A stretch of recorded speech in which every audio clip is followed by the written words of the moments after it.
दाइ अध्यात्मको बारेमा केही भनिदिनुहोस् न त।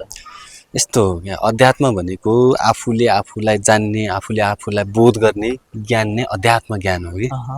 यसलाई यसरी हेर्नुपर्छ होइन। अब अभ्यास हुँदा पनि त सायद यसरी नै हुने हो, तर पहिला सुरु त अभ्यास हुनुभन्दा अगाडि त अध्यात्म के हो भनेर जान्नु नि त पऱ्यो नि त। तर सो धर्म क्या, आफूले आफूलाई जान्ने ज्ञान, आफूले आफूलाई जान्ने धर्म, त्यसलाई नै अध्यात्म भन्छ। अनि धेरै मान्छेहरू चाहिँ आध्यात्मिक पथमा आइसकेपछि चिप्लेका हुन्छन् होइन, आफ्नो मार्गबाट भट्किसकेका हुन्छन्। आफूले आफूलाई जान्नको लागि आएको मान्छे ऊ ट्र्याकबाट कसरी आउट हुन्छ, कसरी भ्रममा पर्छ त? यस्तो के, अब सबैको अध्यात्ममा लागेको सबैको खोजी त उसलाई जान्नु नै हो, अथवा आफूले आफूलाई पूर्ण रूपमा बोध गर्नु नै हो। भए तापनि सिकाउने गुरु हुन्छ नि, गुरु, यसमा गुरुको सबसे ठुलो रोल हुन्छ कि। गुरुले उसलाई कसरी सिकाउँछ, कसरी बुझाउँछ होइन, कसरी चिन्तन मनन गर्न लगाउँछ भन्ने कुराले चाहिँ सबसे ठुलो रोल खेल्छ यसमा। त्यही भएर गुरु, यसमा सद्गुरु चाहिन्छ भन्ने हुन्छ नि शास्त्रमा शब्द प्रयोग गरेर। प्रकाण्ड, म भन्छु प्रकाण्ड गुरु चाहिन्छ। उहाँ गुरुले चाहिँ उपदेश गरेपछि शिष्यले त्यो अनुसार धारण गर्न सक्यो भने त्यो परमात्मा भगवान् शिवजीले बताएका ज्ञानलाई चाहिँ, अथवा त्यो ज्ञान मार्फत उसले आफूले आफूलाई जान्न सक्छ। अन्यथा त त्यो अब गुरु, अब समाजमा त के हुन्छ, व्यापार चलिरहेको छ। अब गुरु बनेर हिँड्ने त धेरै छ नि त। अब उनीहरूको कुराहरू सुनेर कसैले त्यसलाई अब व्यवहारमा उतारिदियो भने चाहिँ भड्किने सम्भावना धेरै हुन्छ यसमा। अनि एउटा अर्को प्रश्न, जस्तै आध्यात्मिक लाइनमा आइसकेपछि गुरु चाहिँ कसरी पाउने त? जस्तै बिगिनिङमा, सुरुवातमा चाहिँ कसरी चाहिँ हामीले चाहिँ यो अवस्था प्राप्त गर्न सक्छौँ? होइन, गुरु पाउने भन्ने चिज हो होइन। हेर, गुरु पाउने कतै बसेको छ, म टिप्छु, म गएर बुझ्छु, अथवा म गुरु बनाउँछु भन्ने चिज पनि होइन गुरु। किनभने अब हामीमा त त्यो खालको ज्ञान छैन। त्यही भएर गुरु कस्तो खालको हुन्छन्, कसरी थाहा पाउने भन्ने त हामीमा उत्सुकता सधैँ रहन्छ। तसर्थ त्यसको लागि सुरुमा हामीले अभ्यास हुन्छ नि, शास्त्रीय अभ्यासहरूमा कसरी व्याख्या गरेको छ, ती ज्ञानहरूलाई कसरी व्याख्या गरेको छ, त्यसको खोजी भयो। त्यसलाई हामीले पढ्यौँ अथवा बुझ्यौँ, अथवा कसैले हामीलाई त्यो विषयमा बुझाइदियो र त्यो ज्ञानलाई हामीले चिन्तन मनन गरेर त्यो अनुसारको गुरुको, अब गुरुलाई खोज्नतिर लाग्यौँ भने, गुरुले हामीलाई खोज्ने त होइन, गुरुलाई खोज्नतिर लाग्यौँ र आफ्ना प्रश्न उत्तर राख्यौँ भने त्यो अनुसारको ज्ञान जसले दिन सक्छ उहाँहरूलाई चाहिँ गुरु बनाउनु पर्छ भन्ने छ।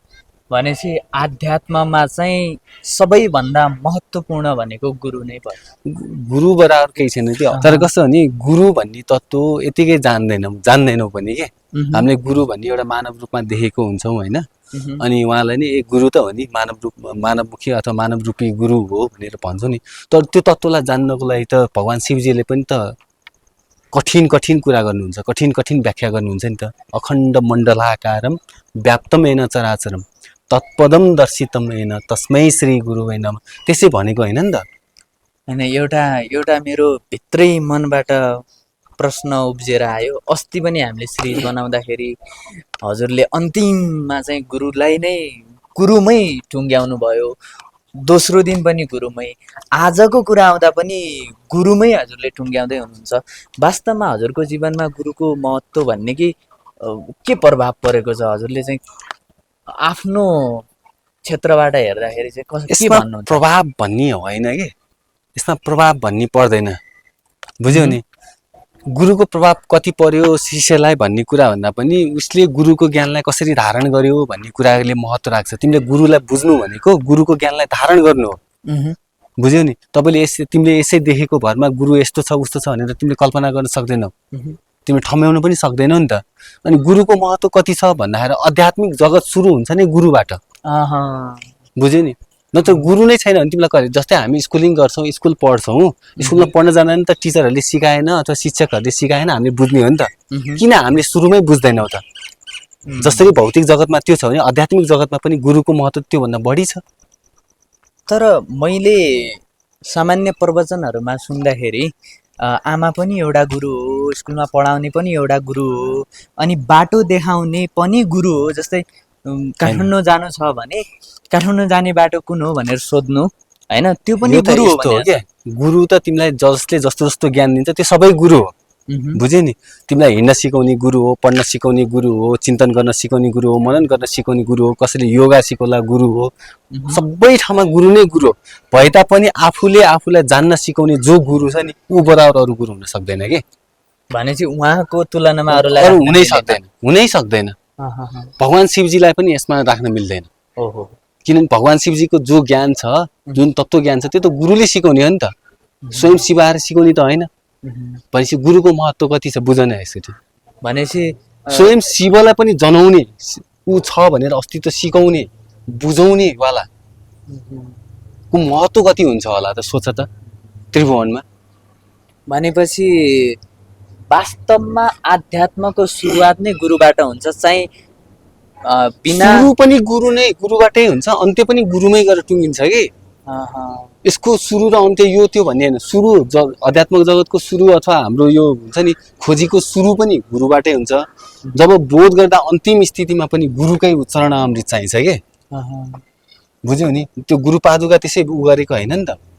जस्तै गुरु छैन तर मलाई शास्त्रको धेरै अध्ययन छ, यो सबै अध्ययन हुँदा हुँदै पनि म चाहिँ अध्यात्ममा पूर्ण छैन, अर्थात् अध्यात्ममा लागेकै छैन। पूर्ण भन्ने त कुरै छोडिदेऊ न। पूर्ण भन्ने त त्यहाँ नामै आउँदैन के। सुरु नै भएन के। सुरु त हामीले पढ्यौँ हिसाबले सुरु भयो, तर प्र्याक्टिस कहाँ भयो त? जबसम्म साधकले प्र्याक्टिस गर्दैन सुरु कहाँबाट हुन्छ?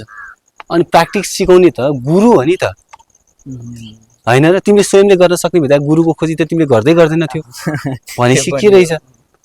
त्यो शास्त्र पढेर शब्दको अर्थ थाहा हुन सक्छ, होइन? त्यहाँ भनेका शिवजीका वचनहरूलाई उसले चिन्तन गर्न सक्छ, तर प्र्याक्टिस गर्न त सक्दैन उसले। अनि गुरु भइसकेपछि पनि शास्त्रको महत्त्व छ नि त। शास्त्रको महत्त्व छैन मैले भनेको छैन के, शास्त्रको महत्त्व छुट्टै छ। तर सुरुमा गुरु नबनाइकन शास्त्र अध्ययन गर्दाखेरि त्यसमा भएका महा अर्थ लगाउन सकिन्न के। अर्थ लगायो साधकले, तर महा अर्थ लगाउन चाहिँ हामी समर्थवान हुँदैनौँ।